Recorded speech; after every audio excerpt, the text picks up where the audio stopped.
Hi, and welcome to The Traveling Fool, the show where we talk about travel destinations and the history and culture around those destinations, along with travel tips and news. I'm your host, Bob Bales, and last week we talked about how to find day trips near where you live without Googling that term day trips near me, which always gives you the same old nonsense. Now, this week, we're going to talk about how to hunt down the very best deals and vacation savings. How to get that trip for a little bit cheaper. So stay tuned, and we'll be right back.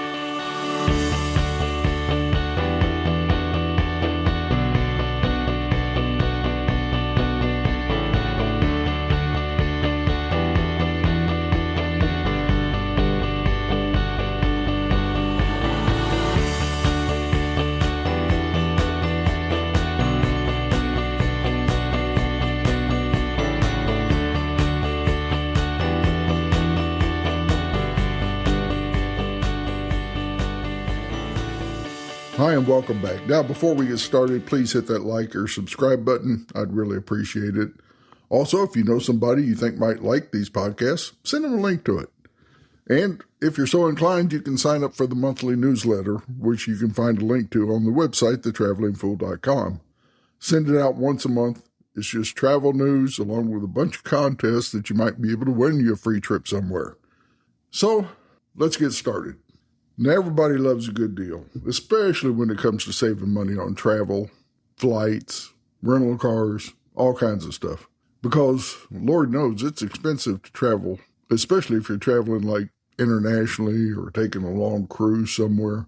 So if you can get the same trip cheaper, why not take advantage of that? That's what we're going to talk about today. I'm going to give you some sites.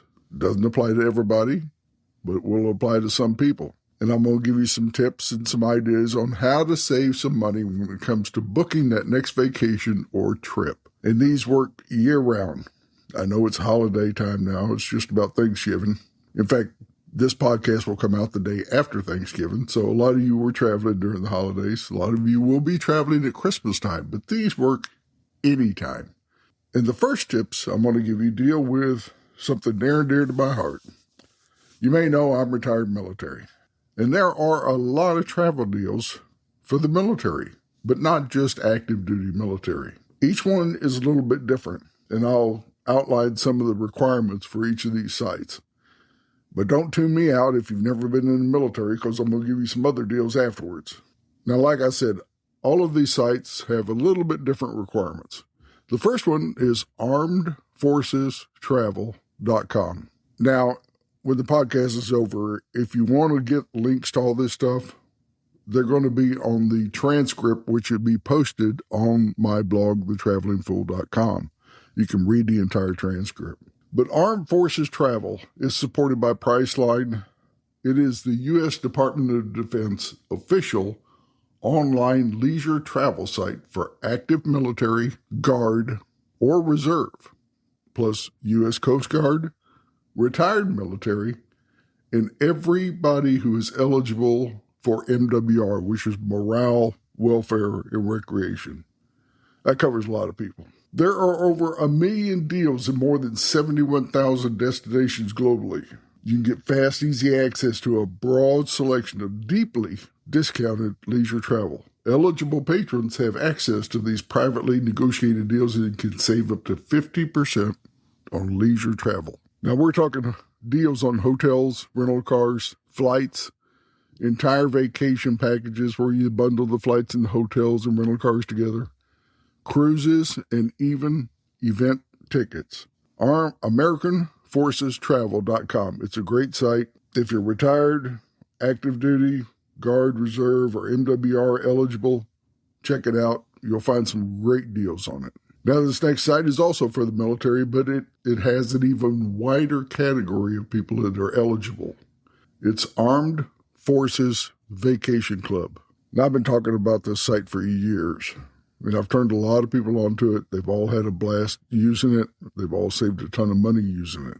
Armed Forces Vacation Club. The website is afvclub.com. Its membership of the Armed Forces Vacation Club is free to all current, all veterans, all retired members of the United States military, to include National Guard reserves, including Gold Star families and civilian employees of the Department of Defense, plus members of the Association of the U.S. Army, AUSA, members and immediate family members of all those above, spouses, parents, and or children. So we're talking a whole bunch of people qualify for this program. They offer resorts, hotels, cruises, and properties worldwide. Now, you can find properties that are listed anywhere from $329 a week up to over $1,000 a week. And that's not per person, that's for the property. Some of these $329 a week properties are in very nice resorts, have 2 bedrooms, and some of the high-demand properties, which can go well over $1,000 a week, and even all-inclusives. They go for anywhere from $200 a week and up. But we're talking properties in the United States, Europe, Asia, Africa, South America. I mean, they're everywhere. They make deals with a lot of resorts, some timeshares, some other places, and they list everything. I mean, you can find some really, really nice places. Now, you need to check the requirements, though, because some of these also have additional fees, like some of the all-inclusives. It's not much. It may be like $65 or a little bit more for a 2-bedroom, or a daily fee for some of the all-inclusives. They might want to tack on like $20 a day if it's an all-inclusive, but you're still getting a heck of a deal. When you can get a 2-bedroom that fits 4 people in it for $300, $400, $500 a week, you're getting a heck of a deal. So check them out, afvclub.com. Now, the next one, the military also runs its own hotels. Now, you've heard of IHG, the big hospitality group, has hotels everywhere. Well, IHG has teamed up with the Army, and they have IHG Army Hotels. They welcome everybody that wishes to stay with them, including active duty, Department of Defense employees, military contractors, retirees, and they're located primarily around the military bases, around the Army bases. You get around a U.S. Army base, and you're going to find an IHG Army Hotel. And like I said, all these links are going to be on the transcript, but it's ihg.com/Army Hotels. You're going to find the whole list of them everywhere. Now, the Navy also has its own places. They have Navy getaways, RV parks, campgrounds, and vacation rentals. They also have what's called Navy Gateway Inns and Suites and Navy Inns. Primarily, they're around all the naval bases. The Air Force has Air Force Inns, and they're for active duty and I think some retired Air Force personnel, but they're around the Air Force bases. So the military runs its own. Now, here's another one, though. The Army MWR, it's Armed Forces Recreation, the MWR Resorts. And their website is armymwr.com/travel/Armed Forces Hotels and Resort. Like I said, all these links are going to be on the transcript. These are exquisite hotels in high-demand areas. Eligible patrons include all active duty military personnel, to include Guard and Reserve, and their families, and Department of Defense civilian employees, all retirees, veterans who've been awarded the Purple Heart, veterans who are Medal of Honor recipients, veterans who are former prisoners of war, and veterans with service-connected disabilities. That's a big one because a lot of veterans out there have service-connected disabilities. Now, they run 4 hotels. One is Dragon Hill Lodge in Seoul, Korea. Gorgeous, fabulous resort. And there's a lot of people traveling back and forth to Korea because over the years, a lot of military have been stationed there. And a lot of people want to go back and see Korea. It's the only one in Asia. It is a beautiful, beautiful hotel. They have concierge service. They run tours out of there up to the DMZ and other places in Korea. I mean, it's a gorgeous, gorgeous property. Another one is Edelweiss in Bavaria in Garmisch-Partenkirchen. Now, I've been to Garmisch. I didn't stay at Edelweiss, but I was at Garmisch. They were running 3 different hotels there through the Army MWR. Edelweiss is the only Army MWR hotel there now. Beautiful property in Garmisch in the Bavarian Alps. It's the only one in Europe. They have one in Hawaii called the Hale Koa Hotel. It's in Oahu, only one in Hawaii. So if you want to go to Hawaii, why not save some money and get with the MWR hotels and resorts? You're going to find some fabulous prices at these places. And the other one of the most popular, and I believe my brother stayed there one time, Shades of Green Resort at Disney World in Lake Buena Vista, Florida. Everybody wants to go to Disney World. Well, most people do. I never have. I've got no real desire to go there, but I hear it's beautiful. But if you're retired, active duty, military, or meet any of these criteria and you want to go to Disney World, Shades of Green Resort is right there on the property, or right next to the property. Now, I have to tell you something about these, especially Shades of Green, and the others to a certain extent. You need to book out in advance, because you want to go to Disney World, you can't call them up and get a room for next month. You need to book out months in advance for these, because they are premier properties in some of the most desired destinations in the world. But check them out, Armed Forces Recreation, the MWR Resorts. Now, I told you this wasn't just for military folks and veterans. It's for everybody. A lot of people love cruises, and the cruise lines occasionally run deals. In fact, yeah, I know I said it wasn't just for veterans, but I'm going to give you another veteran example. Margaritaville Cruises just gave away 1,000 free cruises to veterans. They were either free or discounted rates. And a lot of cruises give discounts. But if you sign up for some of these cruise line emails, you will get notifications when there's massive sales going on, or when they're running contests for free cruises and things of this nature. So if you live next to a port, or if you've got a particular cruise line you want to travel on, make sure you sign up for their emails. Check them out, because they will blast out all the travel deals that they have, especially to their email list. Also, places like Busch Gardens, SeaWorld, and other places have discounted rates, as well as hotel chains and car rental companies. They do that for not only military veterans, but they do it for all kinds of people. You'd be surprised if you just check into a hotel somewhere and they say, do you offer a discounted rate? And they'll start running off the list. Are you wanting a government rate, which is military? Do you have AAA? Do you have this? Do you have that? Are you a member of Costco? I mean, they start running the gamut. There's like 7 or 8 different criteria that they can give you discounted rates. And speaking of the major hotel chains, they run vacation clubs you can sign up for. Marriott, Wyndham, Holiday Inn, Hyatt, Hilton, they all have vacation clubs. And these vacation clubs can give you some fantastic deals in some premier locations. Some of the big box companies like Sam's Club and Costco, they also have vacation deals specifically for its members. AAA, they have its own vacation packages and deals. I've been a member of AAA for years. Bought it years ago, mainly just so my wife and daughter could, if they had flat or car problems, they could call them up. But every now and then, maybe once a quarter, I'll get a little brochure from AAA Travel that has all their vacation packages all around the world. And they're 5-day, 10-day travel packages, cruises, just all kinds of stuff. And some pretty good prices, too. Various unions, if you belong to a union, whether it's electricians, welders, longshoremen, whatever. A lot of unions offer perks. Teachers, they can get deals through the National Education Association. Members of the NEA can take advantage of up to 60% off of various hotels and travel packages. So I guess what I'm saying is check where you currently work at, see what kind of deals and offers you might get working through them, or what clubs, Sam's, Costco, things like that you belong to. Credit unions, they may offer special deals. A lot of people forget about these things. Now, you can save money on flights by signing up for newsletters and email alerts. I've signed up for a couple of them over the years, and I still keep them. One of them is Matt's Flights. Matt's Flights has a free and a paid subscription. And he sends out deals, I don't know, every week, 2 weeks, something like that.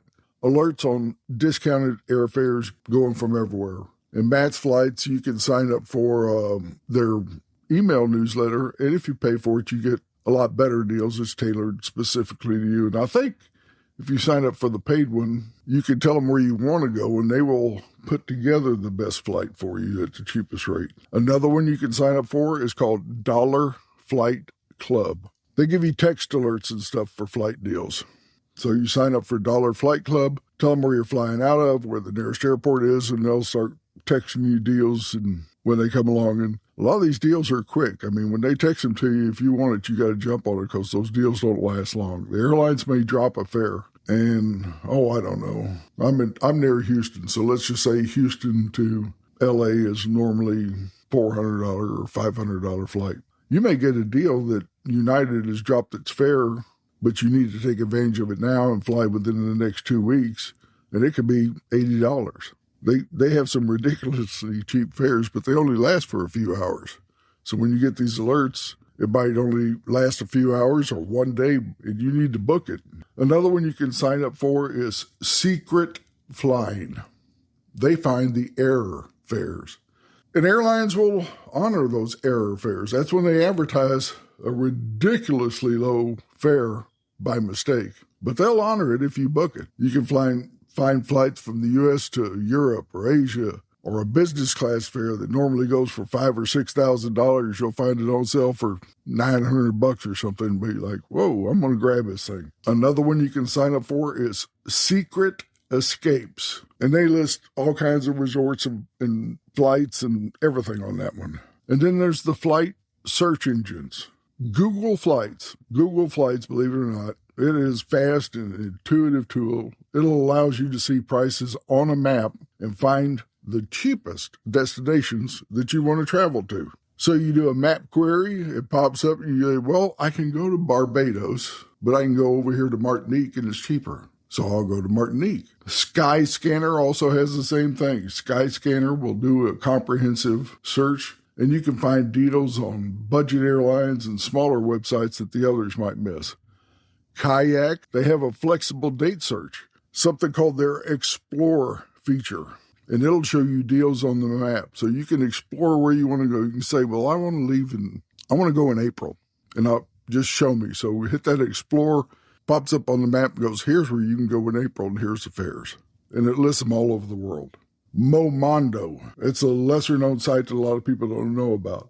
Momondo, Momondo. It's a flight search engine, and it also has a tutorial on their site telling you how to search for the best deals, as well as alerts that you can sign up for. And Hopper, just like the rabbit, Hopper, it's an app that you can download to your phone, and it predicts when the flight prices are likely to increase or decrease. So you put in there, I want to go from Houston to Salt Lake City.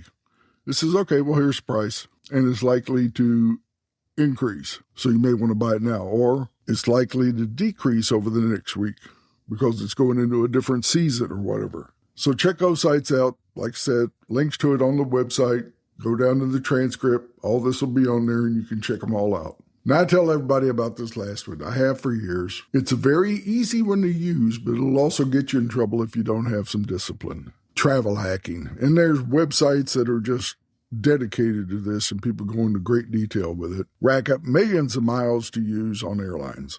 I don't do travel hacking, but I do use miles, and I do it a very simple, easy way. When you get these credit cards that offer miles, whether it's through Chase or Discover or one of these others, or if it's an airline branded credit card, and I've gotten both. I signed up for them when they increased the mileage award just for signing up, because they all have awards. They say, okay, if you spend so much money in this period of time, you're going to get this many miles. But a few times a year, they will double or even sometimes triple those miles and give you a ton of miles just for signing up. That's when you want to do it. Now, the only thing I will say is if you use an airline branded credit card like United, American, whatever, it's best to use one that has a hub in the closest major airport to you. For instance, Houston would be United. Dallas would be American Airlines. Now, you don't have to, but you will maximize your miles that way. I mean, I have an American Airlines card. I live in Houston. American flies to Houston. They just don't have a hub here. So sometimes I've caught flights and I'll fly from Houston to Dallas and then go to my destination. But you will maximize your mileage points if it is a hub. Now, no matter which card you use, whether it's a bank card or a branded card like through American or Delta or United or whatever, use it to pay for everything. Pay your groceries, your gas, your rent, whatever. Just make sure, and here's the key, you pay off the entire balance each month. I mean, it's money you're going to spend anyway. You just using your credit card instead of your debit card or cash or a check or whatever you're going to use, or Zelle or whatever it is. You might as well get miles and points for it. So when you first sign up, it'll say, well, if you spend $3,000 over the next 3 months, you're going to get 50,000 miles as a sign-up bonus. Plus you get miles for everything you buy. Well, 3,000, you're thinking, I don't want to have a $3,000 debt. Well, you don't have to. At the beginning of the month, you go to the grocery store and you spend $300 on groceries or $200, whatever, use your credit card. You fill up your gas tank, use your credit card. If you can pay your rent with it, use your credit card. Go out to eat, use your credit card. And then when the bill comes in, pay off the entire credit card, because all that money's just been sitting in your bank instead of being used with your debit card or checks or cash or anything else. It's just sitting in your bank. You've just been using your credit card. So pay off the entire bill. You have zero interest that way, and you rack up a bunch of miles. And I will just about guarantee that everybody would spend $3,000 in 3 months just by normal spending. But that key, and you have to be disciplined, pay off that entire balance each month. You will rack up a ton of miles, and you can use those miles to fly for free somewhere. And a lot of these airlines on these credit cards, the airline branded credit cards, they will give you a companion pass once a year. So for an extra $99, you can take somebody on the trip with you. But it's a great way to rack up a bunch of miles on airlines and get a free flight to go somewhere. And then use one of these vacation clubs to a major hotel chain to get you a great deal on a hotel. But these are just a few ways that you can save a ton of money when it comes to travel. And maybe you can afford to take that Alaska cruise because you signed up for the cruise line newsletter, which gave you deals or a 2-for-1 or a free upgrade on your cabin or whatever. Or you're a veteran and you signed up for one of these and checked out the website where you could go somewhere and take your entire family and spend a week there for a fraction of what it would cost you otherwise. There's a ton of deals out there. Just look at all your associations, all your unions if you belong to one, your credit union, any memberships that you're paying for. Look at your credit cards. Even regular credit cards, a lot of times, just by opening a credit card account, will have deals and benefits associated with them, whether it's maybe a free TSA pass. I know I've signed up for credit cards where I've gotten global entry for free, or you can get all kinds of different deals through the credit card itself. So check out all of that stuff. Check out your school. Sometimes if you're an alumni from a college alumni, you can get various deals from being in the alumni. You can get deals for just all kinds of things. The key is you probably forgot a lot of benefits that you have that are sitting there waiting on you to take advantage of them. And by using a few of these little techniques and a few of these websites, you can save a ton of money. Travel to some destinations maybe you've always wanted to go to and always wanted to see. Or even if you were planning on traveling there, just save a bunch in the process. So that's it for today. A few ideas on how to save some money on your next trip. Next couple of podcasts, we'll be doing some more tips and a couple of destination-specific podcasts, along with some of the history and culture around them. Other than that, that's it for this week. I hope you enjoyed it. Like I said, if you know somebody you think might enjoy these podcasts, forward it to them. Hit the like or subscribe button. I'd really appreciate it. It's just me. I'm a one-man show here. But every little like and subscribe or every little thing that you send out a link to and get somebody else to listen to it helps out a little bit. So that's it for this week. I really appreciate you listening. And until next time, safe travels.